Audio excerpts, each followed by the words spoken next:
Sejam bem-vindos ao Ponto de Acesso. Olá, conquistadoras! Como vocês estão? Estamos aqui mais um sábado juntos, né, meu amor? Mais uma vez. Estamos felizes de ter vocês junto com a gente. Amando ver os comentários de vocês. Tem muita gente comentando, as conquistadoras que estão sendo fiéis. Eu sei que tem muita gente que assiste, mas às vezes acaba não comentando, mas a gente já está profetizando. Já vai comentar, pega aí, já fala, nossa, esse daqui eu não sabia, esse daqui eu sabia, gente, que legal. Vamos juntos que esse projeto também vai ganhar força, assim como as dopaminas. E nós estamos muito felizes porque a gente vê que, de fato, o Senhor tem abençoado não só a vida de vocês, mas a nossa, porque tem nos ajudado a fazer aquilo que Ele nos colocou, né, no nosso coração. E hoje não será diferente, então prepare seu coração. Temos uma aula maravilhosa preparada. Vamos avançar mais um capítulo, né? Vamos avançar um capítulo agora, saindo de Mateus 5 para o 6, e nós vamos falar sobre coisas muito interessantes acerca do reino, que vão ser importantíssimas para a gente conseguir caminhar de forma gradativa para o nível superior do Evangelho e também na nossa intimidade com Deus, para a gente entender o que é ser um verdadeiro cristão. A estatura do varão perfeito. Eita glória! Mas antes, você já sabe, curte, comenta e compartilha. Já chama a sua família para assistir junto com você. Você que assiste depois, né? Às vezes não consegue assistir ao sábado. Também não fique de fora de fazer essas ações. Curte, comenta e compartilha, manda para todo mundo, copia o link, coloca nas suas redes sociais para que mais pessoas sejam alcançadas com esse tempo de estudo. E vocês também, né, já estão cientes que nós temos aqui os nossos livros, Marcas da Sabedoria, que é o nosso devocional inspirado em Provérbios. Então não fique sem esse exemplar, que eu tenho certeza que vai abençoar a sua vida, mulher, especificamente para mulheres. Então tem muitas orientações, conselhos que o Senhor me permitiu escrever aqui para abençoar a sua vida. E nós temos também o Despertar Espiritual, para você que queira realmente despertar o seu espírito para viver aquilo que Mateus diz, que o seu espírito está pronto, mas a carne é fraca. Então, se você quer vencer a sua carne, quer entender como despertar esse espírito aí que talvez esteja adormecido, este é o livro que Deus me deu ano passado para te ajudar a fazer isso, tá? Não sabemos exatamente quando você está assistindo esse vídeo. Se o livro já estiver disponível para compra, vai estar na descrição o link, porque neste momento ainda está em revisão, mas se você olhar a descrição e já estiver o link, você consegue adquirir, tá bom? Exatamente. A gente vai tentar ver se a gente consegue liberar primeiro o PDF, né? Porque vai ter a versão digital e a versão física.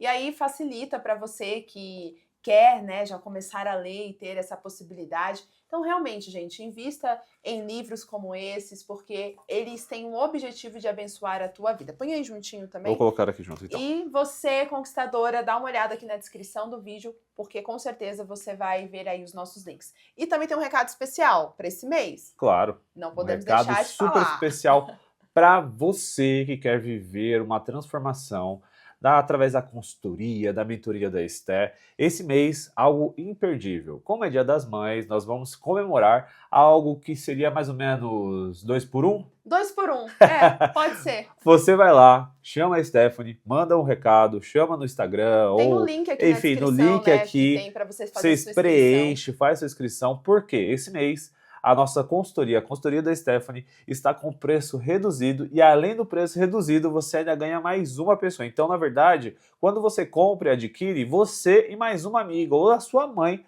pode fazer totalmente gratuito, na faixa.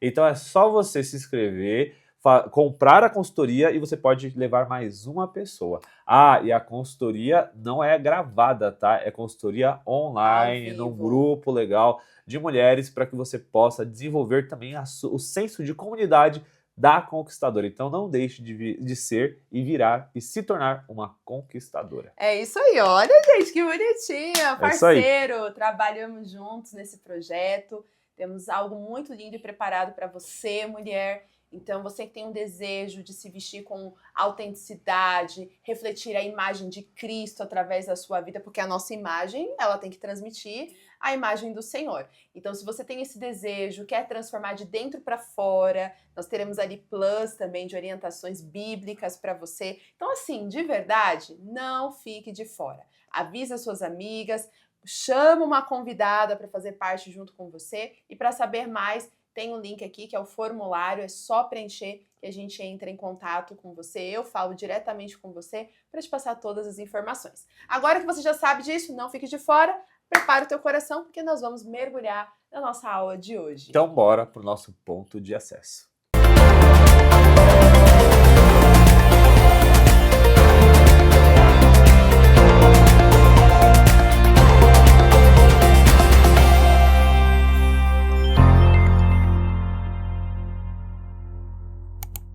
Chegamos a Mateus 6, terminamos o Mateus 5, lá o capítulo 5, onde nós tratamos diversos assuntos, alguns polêmicos, outros mais leves.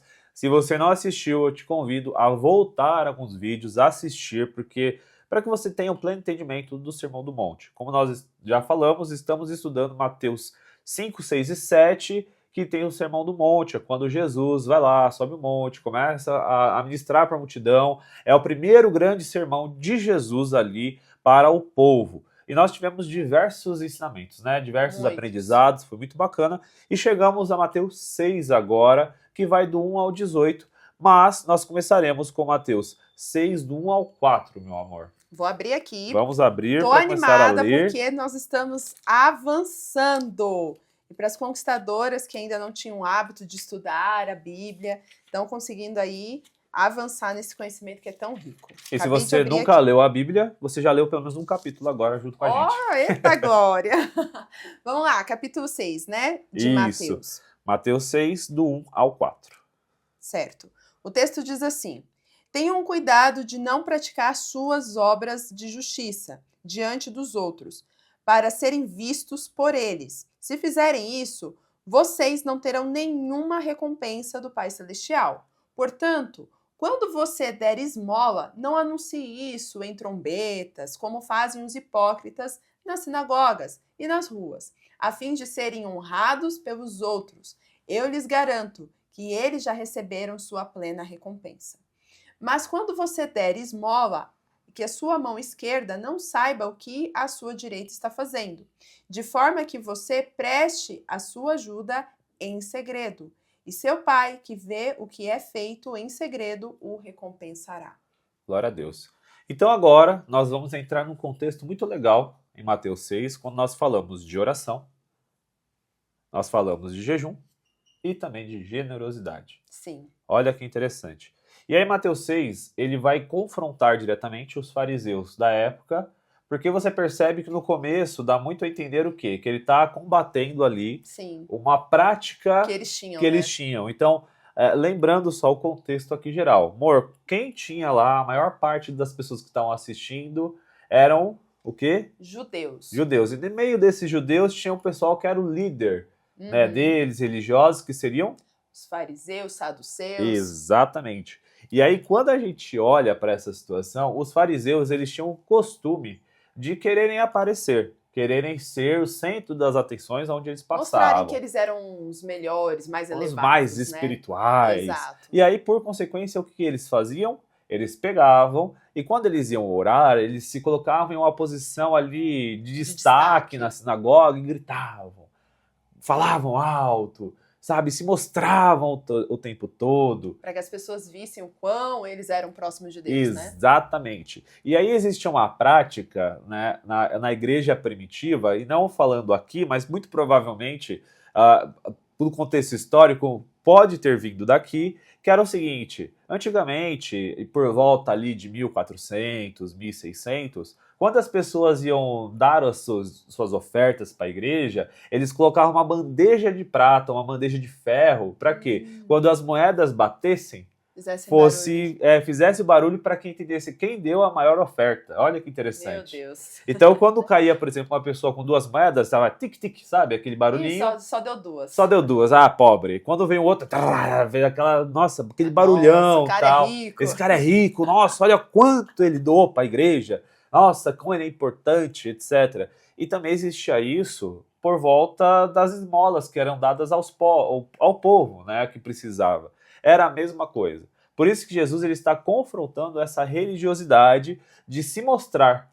Tanto é que, quando ele fala o seguinte, se você está querendo algo em troca da sua forma de fazer, do que você fez... O reconhecimento, o reconhecimento, exatamente, você já ganhou do povo, da parte humana, né, das pessoas ali, a admiração. Você já ganhou. Já ganhou, mas do Pai não. E isso é muito interessante nesse contexto de Mateus 6. Você consegue... amor, me fala o que você consegue enxergar disso para os dias de hoje. Olha, acho que esse ponto que você falou sobre a recompensa, né, é interessante. Eu fiquei pensando aqui sobre o quanto a gente, sem perceber, a gente espera o reconhecimento do outro. E quando a gente não tem, a gente se frustra, mas a gente esquece que antes de fazer para o outro, nós devemos fazer para Deus. E Paulo fala isso, né? Tudo que fizeres, faça para Deus, como se fosse para Deus, tanto no trabalho, tudo que você fizer, né? Inclusive a gente falou isso até na aula anterior, sobre a pessoa ir no seu direito de justiça, querer fazer para ter o retorno, enfim. Exato. E quando a gente vê esse exemplo dos fariseus, né, dessas pessoas que faziam bem, a intenção não era ajudar, a intenção era fazer para ter um mérito, para mostrar o quão, né, eles eram bons, o quão eles eram religiosos, seguiam as leis. E tem um ponto muito interessante que hoje em dia, na sociedade que a gente vive, existem normas, né, principalmente para empresas, que elas precisam ter uma cota de ação social, né? É Sim, obrigatório. Para que não pague alguns impostos, Exato. Né? Então, muita gente hoje faz muitas obras, fazem muitas doações pela obrigação. Exato. Pelo necessário, né? Eu preciso fazer isso. Mas não porque realmente tem um coração naquilo. Então, Deus, ele leva isso em consideração, né? Ele não quer que a gente faça pela obrigação. Por isso que ele fala para não mostrar. Porque quando você mostra, de alguma forma você está esperando algo externo. Só que Deus quer que você faça por amor, que seja interno sua intenção e não externa. Então, por isso que ele fala da recompensa externa, né? Exato. E aqui fica muito evidente quando Jesus ele está tratando a religiosidade da época em relação às práticas externas. O que isso quer dizer? Muitas pessoas naquela época faziam, né, as doações, praticavam a oração, o jejum, e não é à toa que nesse capítulo a gente vai estudar e vai falar sobre o jejum, que Jesus ele fala, quando você fizer um jejum, não mostre o que você está fazendo. Pelo contrário, as pessoas não precisam saber. Por que isso? Porque naquela época a necessidade dessa validação humana das pessoas era muito grande. Então as pessoas acabavam fazendo as práticas religiosas não com a intenção correta, mas a errada. Igual a Esté comentou hoje, que muitas empresas fazem ação social não porque elas querem realmente mudar o mundo, mas sim porque elas querem deixar de pagar alguns impostos. E não só empresas, mas como igrejas também. Também, exato. Né? Infelizmente. Exato, infelizmente. E aí o que acontece? As práticas erradas já existiam e Jesus ele confronta isso no seu cerne, no seio da igreja para com os fariseus. Se a gente olhar um pouco mais embaixo, né, ele fala sobre a hipocrisia, né? Não sejam como os hipócritas. E olha que interessante. Aqui Jesus ele está fazendo uma analogia muito interessante do pessoal que fazia teatro na época. Então essa palavra hipócritas vem da palavra hipocritai, que era usado para descrever os atores de teatro. Então você percebe que o hipócrita aqui no caso, ele está literalmente falando assim, ó, sabe vocês, seus hipócritas? Ou seja, vocês, seus atores. Não seja como atores, não faça só para atuar ali. Faça de coração, de vontade própria, pensando no reino, pensando em Deus, pensando em ser misericordioso e viver a verdadeira espiritualidade. E não só como algo ator. Né? Só como, eu vou atuar aqui, vou fazer aqui só para que as pessoas vejam isso. Nossa, olha o quanto isso é interessante. Porque a caridade, na época, era visto como algo muito espiritual, algo muito elevado. Você estava em outro patamar. E não é diferente dos dias de hoje. E naquela época também, e não só naquela época, tá, gente? Hoje em dia a gente também vê muitas pessoas enxergando que aquela pessoa que precisa de ajuda, ela está sendo castigada por Deus. Exato. Ou ela, né, enfim, não tem o favor de Deus, né? E é muito interessante a gente parar para pensar nisso. E aí tem uma outra parte que ele fala aí sobre o salário, certo? Se não me engano é no 4? De forma que vocês prestem a sua ajuda em segredo e o seu pai, que o vê o que foi feito em segredo, recompensará. Fala da recompensa. Ele fala da recompensa, o salário talvez, né? E aqui ele está falando sobre a palavra, né, para essa questão aqui é mitos, que ele tem, na verdade, relação à recompensa que as pessoas buscam na aprovação humana. Então você percebe que tudo que Jesus ele literalmente está ali confrontando essa situação de olhar e falar assim, bom, eu vou fazer porque eu quero ser reconhecido pelo povo, não por Deus. Não nem pensa em Deus nessa hora, né? Não, tanto é que Jesus... Porque também fala da questão de ser secreto, né? Exato, então... esse era o ponto que eu ia falar agora. Jesus mostra literalmente assim, ó, seja discreto na sua generosidade. Quando você doar, né, com uma mão, a outra não precisa saber o que você está fazendo. Muitas pessoas olham e falam assim, eu vou postar aqui que eu estou fazendo uma generosidade, né, uma caridade, algum trabalho, enfim, não pelos motivos certos. Tá? Porque não há problema de você divulgar. Não, e às vezes é até necessário para que mais pessoas se mobilizem. Exato. Né? Então não confunda agora o que eu estou querendo dizer. Se o seu coração está, né, voltado para eu quero fazer uma caridade, eu quero incentivar, eu quero influenciar outras pessoas a fazerem o mesmo, mas não com a prática de eu quero que as... Nossa, como ela é maravilhosa. Como é maravilhoso, etc. Não. Se você faz com o coração de eu quero ajudar, porque essas pessoas precisam da misericórdia de Deus, precisam de auxílio, etc., é ótimo, glória a Deus por isso. Até mesmo porque é importante as pessoas verem, né, que tem pessoas se movimentando em prol disso. Porém, o que acontece muito é que algumas pessoas fazem querendo aparecer e não querendo fazer com a intenção, né, de ajudar outras pessoas. Então, quando você olhar e ver alguma instituição, alguma coisa que mais faz sem amor, simplesmente só faz de forma jogada, né? Vou fazer por fazer, tal, não sei o quê, você começa a desconfiar, mesmo que seja talvez interessante o que está acontecendo, e às vezes as pessoas que recebem também não se preocupam em saber se a pessoa está fazendo de coração ou simplesmente quer usar a imagem dela para ganhar alguma coisa, desconfie, né, dessas instituições e comece a olhar se a instituição está fazendo com amor realmente. Sim. Que está fazendo com caridade, está fazendo realmente olhando e pensando no próximo. Nas pessoas, né? E não no que ela vai receber em troca. E é justamente este o ponto, né? Hoje em dia, na sociedade que a gente vive, literalmente o que está escrito, se eu não me engano, em Apocalipse, agora eu não vou lembrar, que o amor se esfriaria, né? Então, o amor, ele está frio. As pessoas, elas fazem, mas hoje já não fazem com o amor, né? Não, fazem por Elas fazer. Elas fazem porque é obrigatório, ou porque alguém tá fazendo. Ou vai ganhar like. Ou porque vai ganhar like, vai ganhar, né, seguidores. Então, conquistadoras, eu acho que o ponto, né, cerne aqui dessa lição, desse nosso estudo, é a gente sair daqui refletindo. Primeiro, eu tenho feito isso, né? Porque às vezes a gente está criticando até aqueles que estão fazendo por obrigação, mas eles estão fazendo. De alguma forma, as pessoas estão sendo ajudadas, né? E aí a gente fica ali, olha, a pessoa tá fazendo para aparecer, mas ela tá ajudando de alguma forma. Tudo bem que não é com a intenção certa, mas a pessoa tá tendo ajuda. E quantas vezes nós ficamos nessa posição da crítica e nós não fazemos? Exato. Então, acho que esse é um primeiro ponto que eu acho que a gente tem que sair daqui pensando. Eu estou fazendo a minha parte como cristã?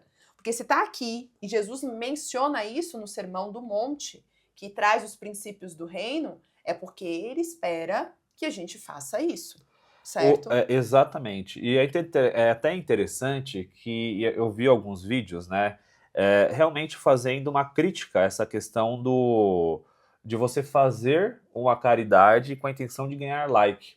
Onde a pessoa, e é literalmente uma crítica, né, ela quer pegar uma coisa no lixo, exatamente, não lembro exatamente como ela consegue convencer a outra pessoa que está passando na rua a ajudá-la a pegar o negócio no lixo.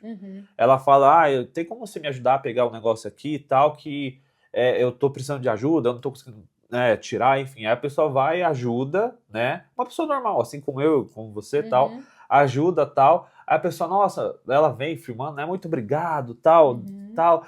Tô aqui, eu quero te dar como forma de agradecimento, enfim, né, um sorvete, alguma coisa. Aí a pessoa, nossa, eu ajudei, que legal, né, a outra pessoa que ajudou fica muito feliz. Aí ela vai, entra em casa, aí quando ela tá passando, rolando o feed, aparece o vídeo dela, né, o rapaz postando, falando assim, estava aqui vendo o rapaz mexendo no lixo, querendo comer alguma coisa, passando fome, etc. E eu vim e ajudei com um pedaço de pizza, etc. Então você vê que o que às vezes está aparecendo não é realidade. Não é a verdade. Não é a verdade. Então E também tem muita gente que faz isso, né? Maquia, né? Maquia. Às vezes coloca uma pessoa ali numa posição, numa situação, para literalmente fazer aquele processo e ganhar like e curtida através disso. Isso é uma realidade que a gente vive. Então, por isso que o nosso propósito não é fazer para que ganhe esse mérito. Mas também o nosso papel não é julgar quando o outro está fazendo. Porque o nosso papel não é julgar. O nosso papel é olhar para nós mesmos. E o que nós estamos fazendo acerca disso? Então, é ajudar, fazer com amor, dedicação e, consequentemente, a gente viver aquilo que é ensinado por Jesus, a generosidade e a recompensa verdadeira que vem de Deus. Exato. Por isso, Mateus 6, eu diria que ele tem... eu colocaria, né, esse título, A Vida com Piedade. Sim. Como viver uma vida de forma piedosa para com a vida das outras pessoas. Você consegue explicar um pouco melhor o que é piedade? Porque eu acho que muitas pessoas confundem a piedade. Eu pelo menos para mim, antigamente eu confundia muito. Piedade, eu pensava naquela pessoa assim, ó. Não sei se vocês boazinha, a pessoa que, ai, tadinho. Aquela pessoa que, sei lá, que você tem até, que aquela pessoa que é inocente demais, ou, não. Enfim. Tem muita gente, pelo menos, antigamente, gente, eu não vou mentir. Quando vinha a palavra piedade, eu achava que era aquela pessoa pobre coitada, aquela pessoa simples, no sentido, né? Sim. De ser, mas não na simplicidade como Jesus nos ensina. É literalmente aquela pessoa boba. Na verdade, a piedade aqui, ela está muito ligada a nós termos um coração misericordioso para com os outros. Isso, a empatia. Empatia. Então, quando você vê uma pessoa passando necessidade, por exemplo, seja na sua família, seja na sua comunidade, no trabalho, enfim, você ter o coração piedoso, o coração misericordioso em querer fazer alguma coisa para ajudar a pessoa. Às vezes se pôr no lugar do outro. Se pôr no lugar do outro, exatamente. Então, assim, quando você olha e vê uma pessoa passando necessidade, você sabe que você pode ajudar, uma coisa é você não poder ajudar de forma nenhuma, tá? Com os seus recursos, e você movimentar alguma coisa para ajudar, porque existem formas de você ajudar, além de só trazer o recurso. Talvez você seja uma pessoa que vai influenciar outras a conseguir ajudar. Sim. Você não consiga, mas você pode falar com outras pessoas, enfim, que possam ajudar em prol daquela situação. Ou quando você tem o recurso de você olhar e falar assim, poxa, eu vou ajudar. Isso independente se você gosta ou não da pessoa, ou se a pessoa gosta ou não de você. Então, ser uma pessoa piedosa nada mais é do que olhar para o capítulo 5, por exemplo, entender a questão da misericórdia, entender o não julgar, entender a questão da comunidade, de sermos o amor ao próximo, perdoar, etc., o perdão, e olharmos e falar assim, poxa, sei lá, a pessoa fez alguma coisa comigo, mas eu perdoo, a pessoa está passando necessidade hoje. Ela bem feito, tal, não sei o que, ela tá pagando. Não, aí entra um ponto. Sim, ela tá colhendo o que ela plantou, claro. Mas você pode ser um agente de transformação na vida dela. Em que sentido? Às vezes a pessoa nunca experimentou o amor de uma pessoa de forma real, e aí através do seu amor constrange a pessoa, e a partir dali ela começa a plantar coisas novas, e lá na frente ela vai colher coisas diferentes. Então, esse é um ponto da piedade, ou no caso do... É que quando a gente fala de piedade, às vezes a gente olha de, tadinho, né, ser aquela pessoa que tem dó. Não é sobre mas não é isso, é sobre ser misericordioso. E ser misericordioso não é ter dó, não, pelo contrário. É você liberar perdão, é você amar a pessoa, acima de todas as coisas, ajudar a pessoa, ser um verdadeiro cristão, uma verdadeira pessoa que olha para a palavra de Deus, né, e segue o que Jesus ensinou. E lembrando, ser um verdadeiro cristão, a palavra cristão é ser pequeno Cristo. Então, ser um verdadeiro cristão é ser um verdadeiro pequeno Cristo, ou seja, ser um verdadeiro discípulo de Jesus, ser um verdadeiro seguidor de Jesus, imitador de Jesus, entendeu? Então, esta foi a introdução de Mateus 6, onde nós vamos falar muito sobre generosidade, oração, e até jejum também, exatamente. E no próximo capítulo nós vamos falar sobre a oração do Pai Nosso. Sim, que muita gente olha, né? Tão conhecida, que muita gente acha que é um protocolo que ser feito exatamente daquela maneira. Mas não, ali Jesus ensina um modelo que nós precisamos seguir de oração para com o nosso Pai. Mas nós vamos ver isso no próximo sábado, que será do Mateus 6, do 5 até o 15. Então, praticamente, a gente, na próxima aula vai ler o capítulo inteiro, deixando só para mais um sábado. Exato. É isso. E para fechar, falando sobre piedade, me veio um versículo. Amor, procura aí, vê se você acha. Eu vou falar para você, você procura, vê se você encontra. Uhum. O texto que veio no meu coração é que fala: chorai com os que choram, se alegre com os que se alegram. Para mim, isso é viver uma vida piedosa. É literalmente você sentir a dor do outro, mas também a alegria do outro, né? É ser aquele que estende a mão, não só quando alguém pede, mas quando você também enxerga.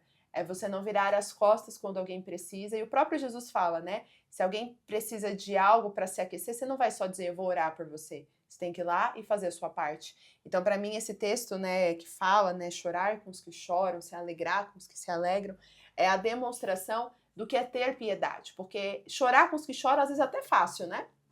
Mas se alegrar com os que se alegram, mesmo às vezes quando você não está na sua melhor fase, né? Você que está chorando, você consegue se alegrar com o outro?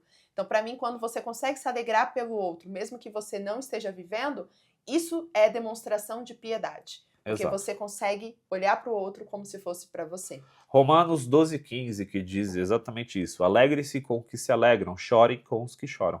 É isso. Então, deixo esse texto para fechar aqui o nosso encontro. E aí eu acho que eu vou só ler o versículo 16, que é interessante. Tenham uma mesma atitude uns para com os outros. Não sejam orgulhosos, mas estejam dispostos a associar-se às pessoas de posição inferior. Não sejam sábios aos seus próprios olhos. Olha aí, né? Completando e trazendo esse fechamento tão rico. E a palavra de Deus é isso, né? É uma conexão onde você, quando lê um texto, você já lembra de outro e você vai vendo como a palavra ela se completa por si mesma, né?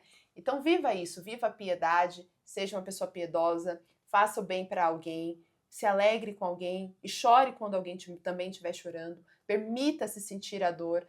Né, a gente tem vivido e servido na intercessão da nossa igreja e a gente tem aprendido exatamente o que é estar na brecha pelo outro e eu vou dizer, gente, ensina muito a gente a sair um pouco do nosso eu e sair um pouco dessa posição do pra mim e começar a olhar para o outro, e é muito Exatamente. bom. E é isso. Então, no próximo sábado, nós veremos Mateus 6, a continuação, oração, como fazer uma oração, como o Pai Nosso foi um modelo. E nós nos vemos no próximo sábado, né, no mesmo canal, no mesmo horário. Eu te espero lá. Não esqueça de curtir, compartilhar e comentar aqui o que você achou desse vídeo. Um grande abraço, um grande beijo. Tchau, tchau. Tchau. E eu te espero na Dopamina segunda-feira, hein? Tchau, tchau.